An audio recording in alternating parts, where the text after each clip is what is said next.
अस्सलाम वालेकुम, मैं डॉक्टर खालिद हूँ। आज की इस वीडियो में हम देखते हैं कि कैट्स में फॉल्स प्रेगनेंसी क्या होती है, इसकी रीजंस क्या हैं, इसका ट्रीटमेंट क्या है और इसके साइंस और सिम्टम्स क्या होते हैं।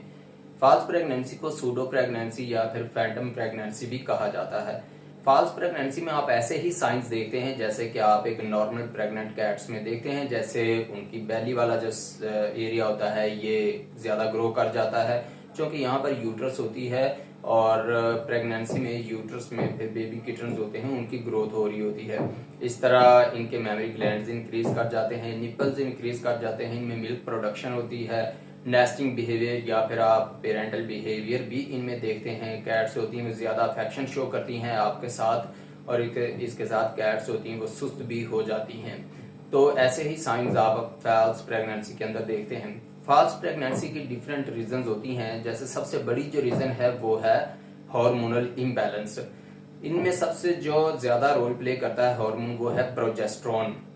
प्रोजेस्टेरोन हार्मोन जो होता है वो जब कैट हीट पे आती है तब इसकी प्रोडक्शन ज्यादा होना शुरू हो जाती है और अगर आप हीट पर आने पर अपनी कैट को किसी मेल कैट के साथ मेटिंग करवा लेते हैं तो उसकी फिर प्रेगनेंसी स्टार्ट हो जाती है। और प्रोजेस्टेरोन हार्मोन का जो काम होता है वो यूट्रस के साइज को इंक्रीज करना होता है और यूट्रस में ब्लड की सर्कुलेशन ज्यादा हो जाती है। वो इसलिए कि फ्यूचर में ताकि अगर बेबी किटन्स इसके अंदर आते हैं और उनकी ग्रोथ इजीली हो सके, इसलिए जो यूट्रस का साइज होता है वो इंक्रीज कर जाता है। तो प्रोजेस्टेरोन का ये काम होता है। लेकिन अगर हीट पर आने पर आप अपनी कैट को किसी मेल कैट के साथ मेटिंग नहीं करवाते तो फिर जाहिर प्रेगनेंसी नहीं होगी और 6-7 दिन के बाद हीट साइकिल जो होता है वो भी खत्म हो जाता है। तो उसके साथ प्रोजेस्टेरोन का जो लेवल है इसको कम होना चाहिए। प्रोजेस्टेरोन हार्मोन जो इसकी प्रोडक्शन होना शुरू हुई थी वो खत्म होनी चाहिए। लेकिन होता क्या है कि हीट के खत्म होने पर भी प्रोजेस्टेरोन लेवल जो होता है वो इंक्रीज ही करता रहता है और इसके साथ ओवरीज में से ओवा की प्रोडक्शन भी हो जाती है, यानी कि ओवुलेशन भी हो जाती है। तो उसके साथ फिर क्या होता है कि यूट्रस का साइज जो होता है वो बढ़ता रहता है, उसके साथ उसकी बेली वाला एरिया इंक्रीज कर जाता है और आप समझते हैं कि आपकी कैट जो है वो प्रेग्नेंट हो गई है। इस तरह एक और हार्मोन है प्रोलैक्टिन हार्मोन, वो भी इंक्रीज होता है प्रोजेस्टेरोन लेवल के इंक्रीज होने की वजह से। और प्रोलैक्टिन का काम होता है कि वो ब्रेस्ट साइज इंक्रीज करता है, मेमोरी ग्लैंड्स को इंक्रीज करता है और निपल का साइज इंक्रीज करता है, मिल्क प्रोडक्शन ज्यादा करता है। तो ये साइंस होते हैं, ये भी अपनी कैट में आप देखते हैं प्रोलैक्टिन हार्मोन के इंक्रीज होने की वजह से। तो आप समझ लेते हैं कि आपकी कैट जो है वो प्रेग्नेंट हो गई है। लेकिन जाहिर है प्रेगनेंसी जो होती है वो 2 मंथ्स की होती है और उसके बाद बेबी किटन्स होते हैं, उनकी बर्थ होनी होती है।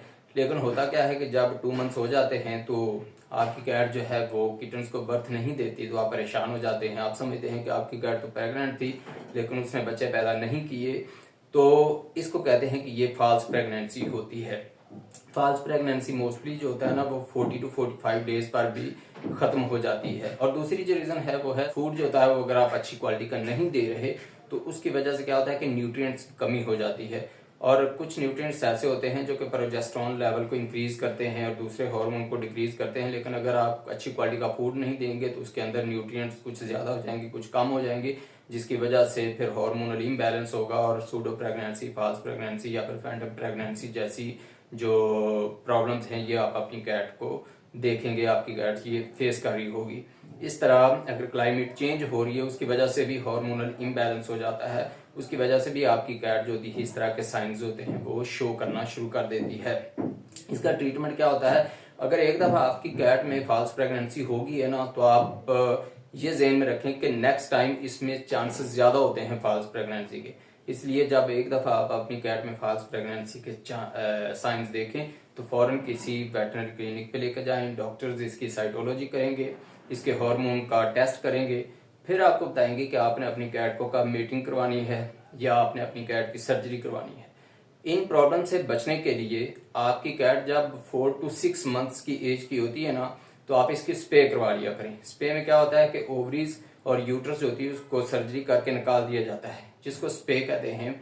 तो इसकी वजह से फिर फ्यूचर में इस तरह के मसले आपकी कैट को फेस नहीं करने पड़ते, आपकी कैट फिर हेल्दी रहती हैं, उसके साथ साथ आप भी हेल्दी रहते हैं।